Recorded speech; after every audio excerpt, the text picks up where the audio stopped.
Comment ce youtubeur a tout perdu en 5 jours? Une autre vidéo d'internet anarchiste. One of the most respected pas qui music c'est. reviewers on YouTube to connais having pas ce mental youtubeur. breakdowns on stream. Leave me and my partner alone, and I'm gonna keep making videos every single day. Let's do it every single day because you. Bradley Lemon, aka Brad's Taste in Music, has had one of the most Ouais, je connais pas chaotic du and tout. bizarre downfalls in recent YouTube history. One that left his fans My bad, c'est... Putain, c'est encore en anglais.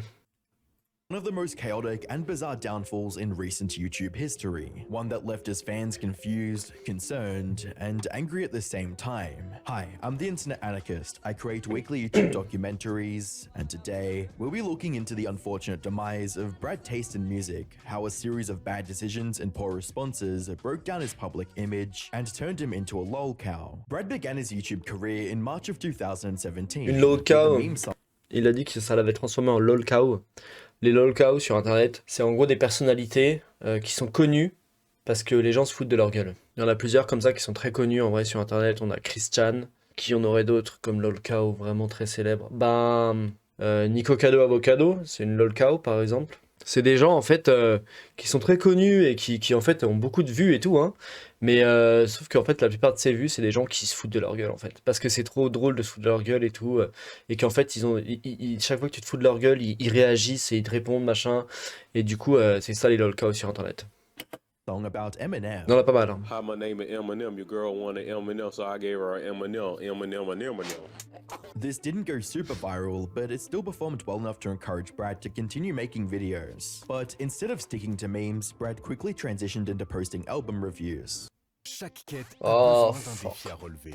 Mais j'ai déjà un VPN, pourquoi tu mets de la pub? Hey viewers, Bradley here with a review for Forced Witness by Alex Cameron. These reviews took strong inspiration from other popular music YouTubers at the time, like Anthony Fantano, allowing him to cultivate a small audience. However, his channel wouldn't take off until a year later, when he came up with a genius idea. Instead of just posting his thoughts, he started including his first-time reaction to a song or album in his videos. Du coup maintenant il y a beaucoup de gens qui font ça. Like, I just felt like I just zapped through a portal. That was awesome. Moi-même, genre, j'ai maté beaucoup de vidéos de gens qui font ça. Notre première réaction à telle musique. En fait, quand tu kiffes une musique, c'est comme mater du contenu React.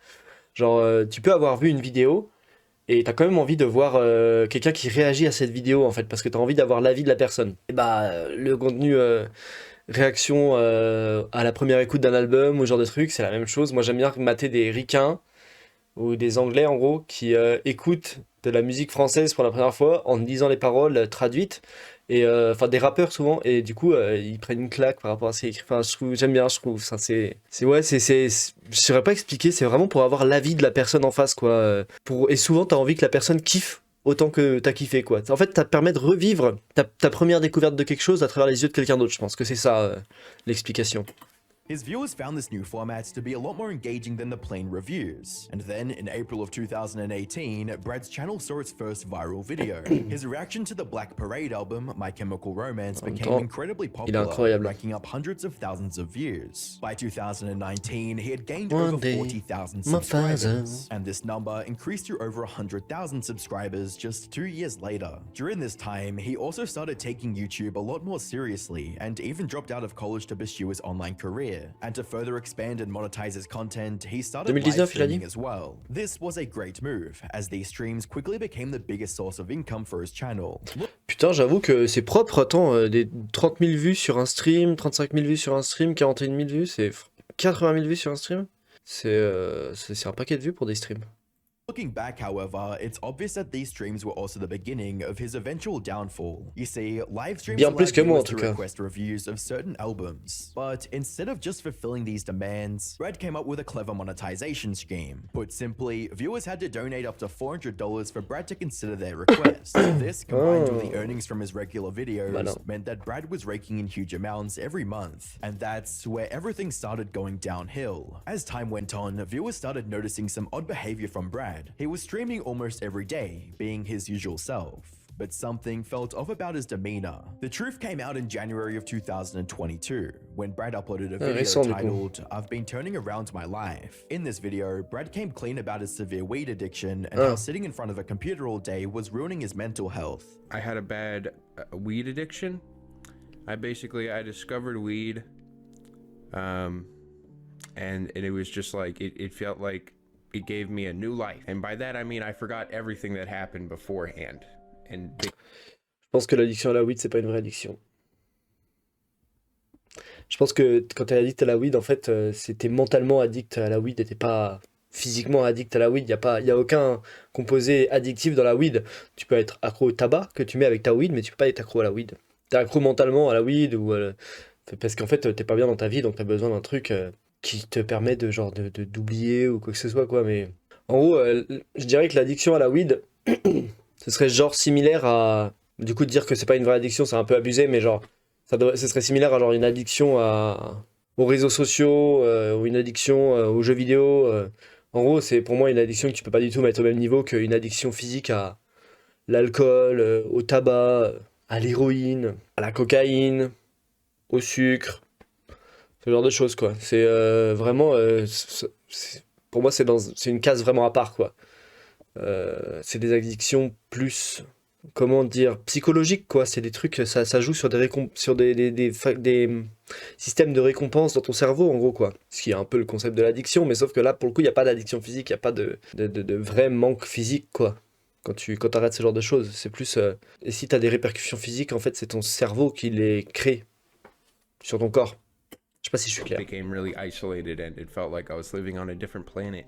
He had more money than he knew what to do with, so he turned to weed for stimulation, and it backfired horribly. I heard you mentioning a struggle with disassociation. I've been having the same experience for years after a bad drug.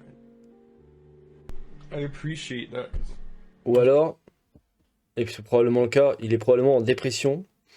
Et son problème, c'est plus la dépression que l'addiction à la weed. It's not that I'm happy that you're going through it. It's just nice to know that someone else, like I'm just not alone in this shit. Thankfully, Brad recognized the issue with this addiction Parce que la and promised to dissociation, cut it out of his life completely.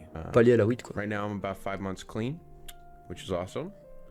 But even though I'm 5 months clean, I still think about it every day. So, still got a long way to go. This connected deeply with many viewers who had similar struggles, with one comment stating, "As someone who has struggled with depression, anxiety, and hefty reliance on weed, these videos give me hope that I can turn it around. I'm glad you're doing better, Brad. Small steps lead to greater leaps. If left unchecked, this addiction would have completely ruined his life and career. Fortunately, he was making good progress and even posted update videos detailing his journey. During this time, Brad also started including more and more political commentary in his content." Now, I take blame for this. I've made content that's very much encouraged people to say some stupid shit like, you know, Japanese music showing up as anime music, or reggaeton is all copy and paste garbage.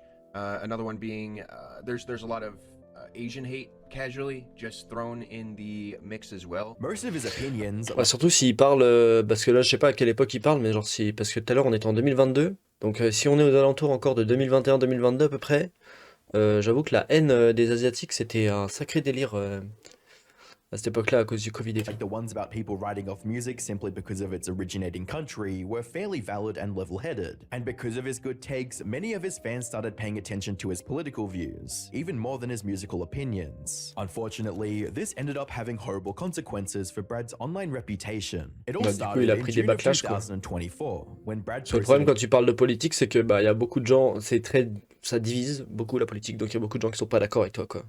Et les gens qui sont pas d'accord avec toi, en général, ils parlent plus fort que ceux qui sont d'accord avec toi. Now deleted picture with Ethan and Hila Klein from the H3 podcast. Now, taking a picture with a popular podcaster should be a relatively inoffensive thing. However, due to his previous political views, a large portion of his audience took issue with these photos. For those who don't know, both Ethan and Hila are Jewish. Hila is also from Israel and was even part of the mandatory Israeli Defense Force program. So, for these particular fans, Brad taking a picture with Après, je mate pas quasiment pas leur, enfin jamais leur vidéo à eux, him supporting genocidal Zionists. This led to tons of backlash on Twitter and other social platforms. Ouais, enfin, c'est un peu aller, c'est faire des connexions, quoi, d'aller supposer ça, mais bon. Brad tried to calm things down by providing an explanation on Twitter, stating, Tu peux prendre une photo avec quelqu'un sans savoir ce que c'est ses opinions politiques, quoi, je veux dire, et ça inclut pas ses opinions politiques dans les tiennes instantanément parce que t'apparais sur une photo avec lui, quoi. That being around Ethan and Hill at the moment is very questionable. I wanted to meet them despite people's valid criticisms of them. I'm aware this is a bad look, and posting a photo with them upsets many people. Not the best decision on my part. However, instead of calming things down, it made matters even worse for Brad, with a reply stating, "Wait, you know they were problematic, and why? Then why would you?" I need to find the best way to learn math and science. It's brilliant.org. you ever want to meet them? If you knew Ethan / Hiller were Zionists, why even risk your reputation for that meeting? Where Brad tried to further justify his actions by saying, "I wanted to meet them because they were famous, and I had the opportunity to watch a creator who was a pivotal part of my childhood and early YouTube adventures." En vrai, tu peux respecter le travail qu'ils ont fait et tout avant, même en sachant aujourd'hui qu'ils sont problématiques, et en souvenir de ce qu'ils t'ont apporté, comme il dit, quand t'étais petit et tout. Après, je mets le truc en contexte par rapport à nous en France. J'avoue que bon, si j'allais décider d'aller prendre une photo avec Norman et que je la postais sur mes réseaux en mode yes, devinez qui j'ai rencontré. Ouais, bon, faudrait pas que je m'étonne de prendre vraiment une tempête de merde dans la gueule, quoi, par exemple. Bon, après, Norman, moi, pour le coup, j'en ai rien à foutre, mais je sais pas si j'ai des exemples de gens que j'ai beaucoup aimé et qui aujourd'hui seraient problématiques. Mathieu Sommet, peut-être. J'ai beaucoup aimé Mathieu Sommet, j'ai beaucoup maté ce qu'il faisait. Et comme aujourd'hui, il y a beaucoup il prend beaucoup de tempêtes de merde et tout, je crois que... Mais pour le coup, moi, je me suis pas trop renseigné dessus, mais je crois que c'est parce qu'il y a des rumeurs comme quoi il aurait violé ou groomé des gens. Je sais pas du tout ce que c'est les trucs, je me suis pas du tout renseigné, donc... info chat complet ce que je sors là. Mais du coup, j'imagine que ce serait un peu comme si j'allais prendre une photo avec lui, que je la postais en ligne et qu'après je me prenais de la merde dans la gueule parce que j'ai pris une photo avec lui et je serais en mode bah... En vrai, je comprends du coup. Je comprends parce que moi, si je... Ouais, bah, pour le coup, je pourrais prendre une photo avec Mathieu Sommet, quoi. Malgré... Après, c'est encore différent du coup parce que moi, je suis pas au courant exactement de ce qu'il a fait. Lui a l'air d'être au courant exactement de la situation.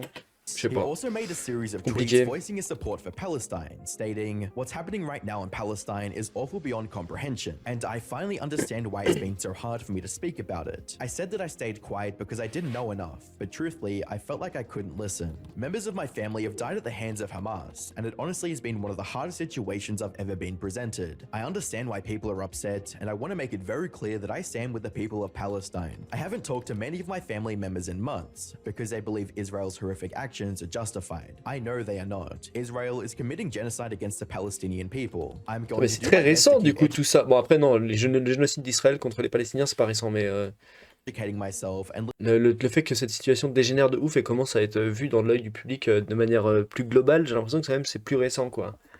Listen to Palestinian voices, and I hope you guys are able to be patient with me as I genuinely try to learn. Some fans try to defend Brad from the backlash, with one of them telling Brad that is, quote, being way too harsh on himself, and that not everything has to be tied back to something controversial. But by le mec croise des gens qu'il aime bien, il prend une photo avec eux, bon... Stating, "The famous people in question are hated by a lot of people for really strong and dangerous opinions, and I plastered my smiling face next to them and posted it online. I've become sloppy, I should be more harsh on myself. I'm better than that." Ah, donc le mec se défend même plus là, il s'attaque lui-même du coup là. Là il est en train de dire non, me défends pas, je suis une merde, j'aurais dû réfléchir avant de poster sa vidéo en ligne, je suis une merde. He even apologized directly for posting the picture, with a tweet reading, "This image made a statement that I did not intend. I'd like to apologize for people who were hurt or upset by this." Brad likely thought that completely backtracking and throwing Ethan and Hiller under the bus would end the controversy. Ouais, j'ai l'impression que c'est un peu ça qu'il fait, il est en mode, il va dans le sens complètement des gens qui l'ont attaqué. Pour que mettre fin au problème en fait, mais sauf que du coup bah il se met d'autres gens à dos en faisant ça quoi.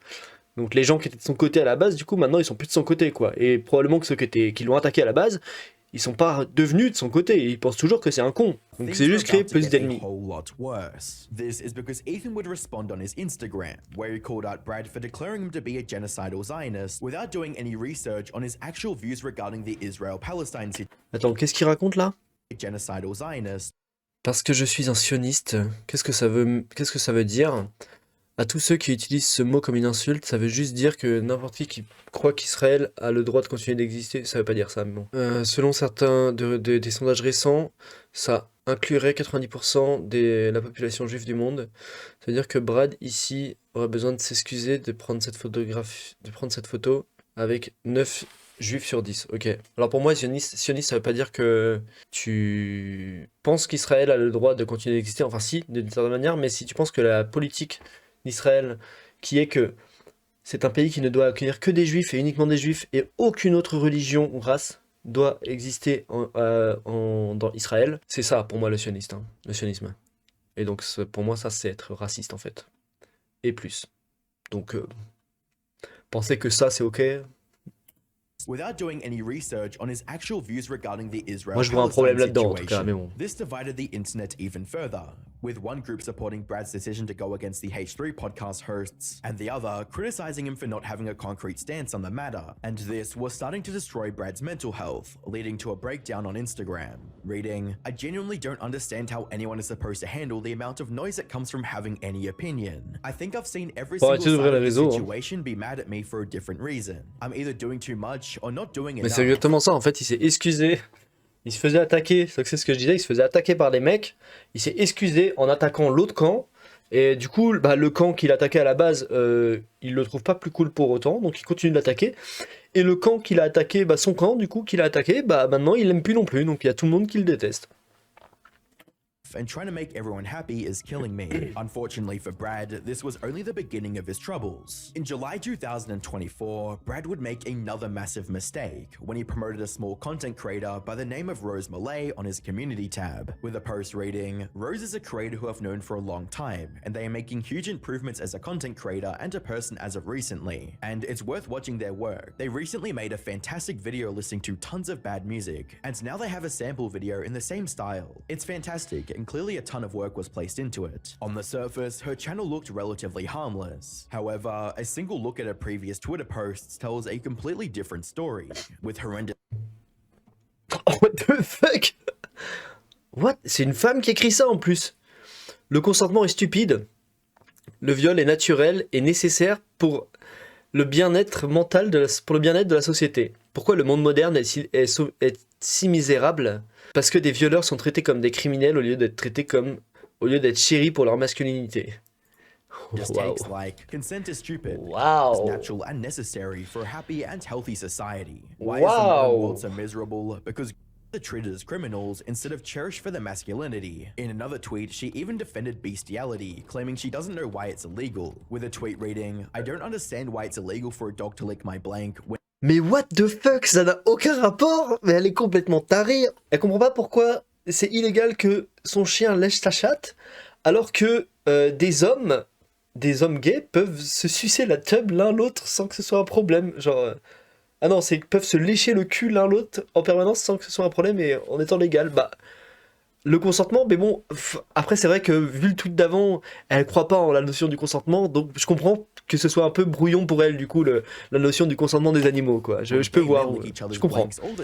And it's perfectly legal. Some people try to interpret these as nothing more than awful edgy jokes. However, her continued ramblings on the same topics made it clear that these were her genuine opinions. Bon, alors je comprends pas son humour. Reading, "So much of the misconceptions about me can be attributed to this, by the way. My pacifism being misinterpreted as supporting really bad people's actions? No, I don't think it's justified for someone to be murdered because they raped someone. Again, time will clearly vindicate me on this." Moi, je pense que... Alors, elle dit... Non, je ne pense pas que ce soit justifié pour que quelqu'un soit tué parce qu'il a violé quelqu'un. Encore une fois, le temps m'en voudra pour ça. Genre, bref, je sais pas comment traduire cette phrase, mais en soi, elle a pas tort. Je pense juste que moi, c'est pas justifié de tuer qui que ce soit pour aucune raison, même peu importe le crime, en gros. Juste à la cause... En fait, c'est juste que la peine de mort doit pas exister pour moi nulle part. Parce qu'il y a le risque qu'il y a un innocent qui soit exécuté une fois, et s'il y a le risque qu'une seule fois un innocent soit exécuté, ça vaut pas le coup d'exécuter tous les coupables à côté, quoi, en gros. Et c'est d'ailleurs pour ça qu'on a aboli la peine de mort dans la plupart des pays du monde. Enfin, pas la plupart des pays du monde, non, dans beaucoup de pays, il y a encore beaucoup de pays qui la pratiquent, mais c'est pour ça qu'elle est abolie dans beaucoup de pays. Sauf que elle dit pas du tout ça pour cette raison-là, elle dit juste, elle est juste en train de dire que le viol c'est pas grave en gros. Donc pas du tout la même explication. Bon, c'est pacifisme. Ah non, d'accord, donc elle est en train de dire à peu près la même chose que moi. Mais par contre, c'est pas du tout ce qu'elle disait avant. Avant, elle disait vraiment que le viol était ok. Hein. Brad once again received loads of backlash for promoting her bad people's actions. No, I don't think it's justified for someone to be murdered because they raped someone. Again, time will clearly vindicate me on this. Brad once again received loads of backlash for promoting her channel. But instead of backpedaling as he did with Ethan and Healer, Brad decided là, il to a defend décidé de... Rose, ok. with a tweet reading, "She's incredibly traumatized and likely mentally ill. She isn't a monster, just someone who really needs attention and will say some really messed up shit to get it. She knows this. She's trying to learn from it and grow." Le mec est vraiment très mauvais pour choisir ses batailles. Hein. Parce que avant, pour le coup, il aurait juste eu à dire l'excuse. Bon bah ça va, j'ai pris une photo avec des gens que j'aimais bien et qui étaient connus quoi. Ok, excusez-moi. Et ça aurait été réglé. Là pour le coup, j'avoue que la solution, ça aurait vraiment été de l'attaquer elle, hein, du coup. Hein, parce que vu les tweets et les trucs qu'elle sort, c'est des dingueries. Hein. Et cette personne devrait... Enfin, c'est un peu problématique que cette meuf ait une communauté à qui elle peut balancer ses merdes. Hein. Mais bon, après bon, je suis pas trop pour le cancel non plus, donc... This led to even harsher criticism from his audience, who now saw him as a complete hypocrite, leading to another meltdown on stream. It's like every day is hard, and I have to just cope with like a new, Avec quoi il like, s'essuie the les new yeux way là? that my brain works. But I don't want you guys to feel Mais je bad pense qu'il est for me. dépressif, hein, il devrait couper ses réseaux. My decision. Ça a l'air de lui At faire this beaucoup de point, mal, ces Brad réseaux. could have stayed quiet, and the Rose Malay controversy would have fizzled out in a few weeks. Brad, however, Voir des gens qui l'insultent en permanence sur ses réseaux, ça doit juste rajouter de la merde sur la pile de merde qu'il doit déjà avoir en gros dans sa tête, parce que mentalement ça a pas l'air d'aller quoi. Les réseaux c'est pas une bonne chose quand tu vas pas bien dans ta tête. Hein. did something that made the Vraiment pas une situation bonne chose. significantly worse. In a surprise to everyone, he changed his stance once again and spoke out against Rose, apologizing for promoting her. "I'm sorry for platforming Rose Malay. I really wanted to believe this person could change. I saw my own mental disability in this person, but they've said some of the most awful and evil stuff I've ever heard and seen." Whilst many praised his apology, Rose did not like it one bit. It's very weird Donc du coup maintenant elle va l'attaquer to have somebody en disant que c'est une one merde. day tell you that they're advocating for you so strongly and so publicly and tell you that it's okay to make mistakes, only for the next day for them to publicly Ouais, c'est une bash girouette you. quoi. Likely out of bitterness towards Brad, she decided it was time to go full scorched earth on Brad and released a now deleted video titled "Brad Taste in Music is Lying to You." During this video, she would lay out all the dirty laundry she had on Brad. I believe they were trans. I was so wrapped up in my own that I was just like, I don't care about your gender. And hey, you're I was transphobic at 17. I like Trump at 17. Rose remembers. I can tell you for sure that I've said the N-word, but you guys already knew this. Come on. Oh my God, I know, it's terrible. You guys are acting like you've never said something you weren't supposed to say before. Ouais, je pense que tout le monde a déjà dit ce mot. Hein. Come on. This also included evidence of Brad lying about things to Blanc save comme noir, face hein. in front of his audience. Brad claimed on both his Twitter and his community tab that he was not aware of my comments. That is a blatant lie. Here is a tweet from May of 2018 where he very clearly is responding to one of my comments about rape. And here is a second tweet where he is very clearly responding to one of my comments about rape. Those tweets are both still up. So for him to say that he had no idea is just a blatant lie. She also revealed screenshots of him telling Rose that he doesn't care about what she posts. Ouais, le mec est cramé quoi. Tweeting, "Nah, just be you. I don't care what you post. No one is even that petty about me following you. Those people before were just really toxic about it." Where Rose ended the video with a striking reveal about Brad's true personality. My issue is that he is a hypocrite. What he believes Il a l'air, privately hein. is often very different from what he believes publicly. Il a l'air vraiment très très hypocrite. Hein. En fait, il a l'air de changer, de retourner sa veste en permanence selon ce qui se passe, selon dans quel sens va l'opinion publique. Et le problème, c'est que sur Internet, quand tu fais ça, tu te fais cramer en fait. Parce qu'Internet, il oublie pas. Donc dès que tu retournes ta veste, il voit que tu as retourné ta veste quoi. C'est And ça he's le even problème. said in the past, the only real difference between me and him is that I say what I believe openly, whereas he is much more careful about his public image and often doesn't reveal his true belief. By this point, Brad had lost the trust of the majority of his audience, and his career was at rock bottom. Or at least, everyone thought it was rock bottom, because things got even worse il a pris une with pelle. accusations of theft. In Il a August of pris une pelle. 2024, a Twitter user by the name of Peruko accused Brad of putting them in a $400 $411 debt. Apparently, Brad hired Peruko for an editing job and helped them buy professional editing software. But then, out of nowhere, Brad refunded the amount, leading to Peruko's PayPal account being $411 Canadian in debt. When Peruko brought this up to Brad, he sent less than half the money back, and then started avoiding Peruko by ghosting their messages and telling her to sort things out with PayPal support instead. He did eventually return Peruko the money he owed, but not before her tweets caused yet another wave of backlash. And his explanation for this whole fiasco, well, it was because he was quoted disabled and I am disabled on Windows. Donc je suis disabled, j'imagine que il veut dire qu'il est handicapé par là. Je suis handicapé et je l'ai mal compris. Et au lieu de m'aider, elle m'a dénoncé sur Twitter et m'a accusé de vol.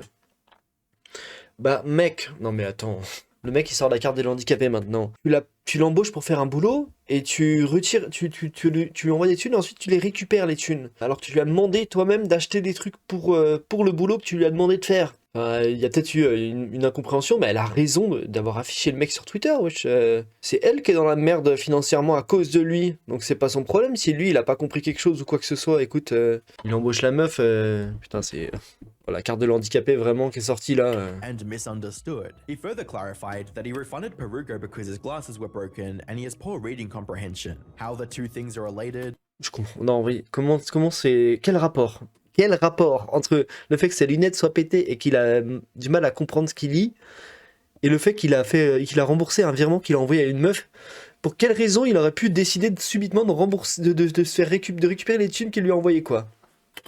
C'est complètement débile. He even went live to address the situation, only to declare himself as the victim. I actually am a victim here. That's the crazy part. This is like the first time where I'm saying, hey, I'm actually being like horrifically mistreated online. I am actually being hurt by someone, like maliciously. After experiencing 3 major controversies, one after the other, Brad's À quel mental moment? health began spiraling out of control. A few days later, he went on stream, claiming that he was in a dire financial situation and needed his fans to donate $10,000. I'm gonna ask help from you guys. 10 000, pas $110 000, juste $10 000, mais ça reste beaucoup. Hein. Like, right now, I need enough money to support my family, and basically, I need enough money to last about a month, right? So in total, maybe about 10 grand. Non mais qu'est-ce que c'est tes dépenses de vie pour avoir besoin de $10 000 pour un mois, franchement. C'est vraiment... J'espère que personne lui a donné d'argent. Brad, the e-begging would only turn even more of his own fans against him, with a tweet reading, I despise this man on so many levels beyond his actual music taste, truly lolcow status, as well as, Brad, get a job loser. So when demanding $10,000 Bah non, mais même pas besoin d'aller trouver un travail, juste dépense moins d'argent, quoi. 10 000 balles par mois, t'as pété un câble. Didn't work. Brad's mental state deteriorated even further, leading to this. I under no circumstance can listen to this album right now because I am not safe in my own home. This made everyone concerned about his safety, but his girlfriend Tina quickly assured everyone that they were both safe. Luckily, his latest mental breakdown on stream led to a happier ending, as on the 6th of September, Brad posted a video titled Peace Out, in which he revealed that he is actually getting the help he needs. Bradley here, letting you know that I am going to rehab. Yep, about 2 months. En désintox. Intensive outpatient care. Mais attends, mais pourquoi en désintox? Il a recommencé à fumer de la weed ou alors il est... Parce qu'il avait dit, il a quand même fait une vidéo à un moment où ça faisait 6 mois qu'il avait pas fumé de weed. Et je crois que la vidéo date en plus d'il y a déjà un moment. Donc ça veut dire qu'il serait retombé dedans, quoi. And his core fans absolutely loved this outcome, with a comment reading, Brad, I've regained a lot of respect for you. To realize the problem is one thing, then to act on it is another. Best of luck, I have the faith you can succeed. Love you, man. Peace. But even this isn't the end of Brad's story, since despite claiming that he's taking a step back from content creation, he resumed uploading videos a week later. Though from the look of things, he's still continuing rehab, which is ultimately a good thing. Unfortunately, a few days later, his girlfriend hinted on Twitter that she had broken up with Brad, which, as a commenter on Reddit points out, is likely a good thing for both of them, with a comment reading, honestly, good for them both, especially Tina. Like someone else said, there's only so much she can do for him. Hopefully, he does not go on a Twitter rant in the upcoming minutes/hours. So here's to hoping he completes rehab, takes time for his mental health, and returns to a better man. Brad's situation could be worse. Mais il y a vraiment des cures de désintoxication pour les gens qui sont addicts à la weed. Genre vraiment. Parce que j'ai quand même l'impression que parmi toutes les drogues qui existent, c'est quand même une de celles qui va te rendre le moins addict, hein. Genre, c'est celle qui va te rendre le moins addict, celle qui va te faire le moins de ravages. C'est celle qui est la plus normalisée, effectivement, c'est un problème qu'elle soit aussi normalisée. Mais en même temps, c'est celle qui est... Maintenant, c'est pas la plus normalisée du tout. En plus, je dis de la merde parce que l'alcool et le tabac, c'est bien plus normalisé. Alors que c'est beaucoup plus bien pire pour la santé, quoi. Donc, pour moi, c'est genre la drogue la plus légère et la moins addictive qui existe. Genre, si je devais conseiller à quelqu'un de commencer par une drogue, je lui conseillerais sûrement de commencer par ça. Je lui conseillerais de pas commencer, mais je lui conseillerais, si vraiment il y avait pas le choix, bon, bah, vaut mieux commencer par ça parce que ça fait quasiment rien, quoi. Enfin, je veux dire, tu peux pas mourir. La weed va pas te tuer, quoi. Ça n'existe pas l'overdose de weed, ou enfin si ça existe, mais la dose létale de weed, c'est genre quelque chose comme 4 hectares de cannabis qui brûlent, dont tu inhales toute la fumée d'un seul coup, quoi. Bon, autant dire que c'est impossible, quoi. Donc c'est pour ça, il y a cure de désintox pour la weed, je trouve ça bizarre. Est-ce qu'il y a des gens qui sont en cure de désintoxication pour la weed? Intoxication cannabis, désintoxication de la marijuana et sevrage du cannabis. Qu'est-ce que le sevrage du cannabis? Lorsqu'un individu est dépendant d'une drogue telle que la marijuana, son corps s'habitue à la présence de ces substances chimiques. Parmi celles-ci figure le tétrahydrocannabinol, qui donne à la drogue l'effet recherché par les consommateurs. En présence de cette drogue, le corps peut produire certaines substances naturelles de manière altérée, soit plus ou moins que la normale. Lorsqu'un toxicomane tente d'arrêter de consommer cette substance, les changements apportés par l'organisme en sa présence demeurent. Au fur et à mesure que la substance est éliminée du corps, les changements dans la production des substances chimiques naturelles reviennent peu à peu à la normale. Ce processus provoque des symptômes inconfortables. Ces signes de sevrage de la marijuana sont connus sous le nom de symptômes de sevrage. Quelques-uns des symptômes observés lors du sevrage du cannabis lorsque les toxicomanes essaient d'arrêter la marijuana: nausées, douleur abdominale, transpiration excessive, pulsions, appétit réduit, maux de tête, anxiété, dépression, irritabilité, changement d'humeur, insomnie, rêve inhabituel. Nausées carrément? Bah putain. Franchement, les nausées, je pense que ça doit vraiment pas être si fréquent que ça, hein. Transpiration excessive, je pense que c'est genre un des plus fréquents, à mon avis. Anxiété, dépression, doivent être très liés aussi. Irritabilité, probablement. Insomnie, je pense aussi que ça doit être un des plus fréquents. Et rêve inhabituel. Je pense vraiment que nausées, ça doit être rare. Douleur abdominale, ça doit être rare. En pulsion, ça doit pas être si rare que ça, remarque. Ouais, pour moi, nausées, douleur abdominale, c'est vraiment les trucs qui genre doivent arriver quasiment à quasiment personne qui s'œuvre de la weed, quoi. Ou alors faut vraiment peut-être que ce soit genre vraiment abusé la consommation parce que... Ok, donc il y a vraiment des trucs de désintoxication du cannabis. Effet, jour 1, irritabilité, anxiété, insomnie. Jour 2, 3, transpiration excessive, frisson, douleur, inconfort abdominal, appétit réduit. Jour 4 à 14, dépression, pulsion, rêve inhabituel. Après 2 semaines, la plupart des symptômes ont disparu. Les états psychologiques comme la dépression et l'anxiété peuvent rester plusieurs mois. M'étonne pas, c'est un changement de vie en fait. Donc c'est un gros changement dans ta vie, donc ça a forcément un gros impact sur ta santé mentale. Donc je comprends en vrai que les effets de genre dépression, anxiété, dépression, anxiété pour moi, je comprends carrément que ça reste longtemps et tout. Mais bon, voilà, en vrai, les effets de sevrage du début, c'est vraiment 2-3 jours et après t'as juste, bon, bah c'est juste dépression et tout, mais ça, je pense que ça peut être lié probablement à un état avant, en vrai, à un état avant le sevrage déjà. C'est que, bon, peut-être que t'avais déjà, que la weed, en fait, t'avais poussé un peu en dépression, ce genre de trucs, quoi. Bref, c'est une bonne vidéo. N'hésitez pas à aller lui mettre un like. Internet anarchiste, je kiffe ses vidéos, on réacte à beaucoup de ses vidéos parce qu'en vrai, bah, il fait des documentaires qui sont vraiment très intéressants, quoi. Et toujours sur YouTube et tout, et à chaque fois, c'est les mecs dont j'ai jamais entendu parler.